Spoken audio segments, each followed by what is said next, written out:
C'est-à-dire qu'on le sait aujourd'hui, par exemple, le simple fait de consulter un site, donc là on n'est même pas soi-même dans une posture où on va forcément chercher à justement à laisser une trace de son activité, et néanmoins on va en laisser une, et même beaucoup.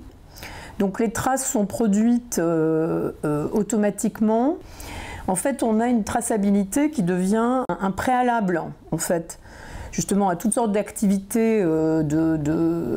d'échange ou d'expression ou de signification. Alors, à partir du moment où une donnée a commencé à circuler dans les réseaux, même si on la retire d'un serveur, on n'a évidemment aucune certitude sur le fait qu'il n'a pas été dupliqué X fois, et on sait qu'il y a des effets de réverbération, d'écho, de copie.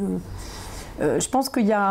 a encore assez peu mesuré la portée du fait que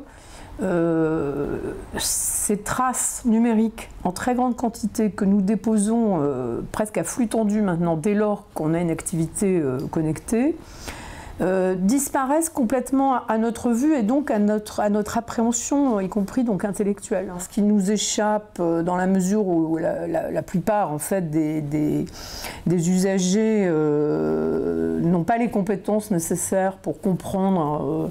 ces processus et même pour les percevoir, sont réellement, enfin c'est vraiment des processus invisibles qui donc,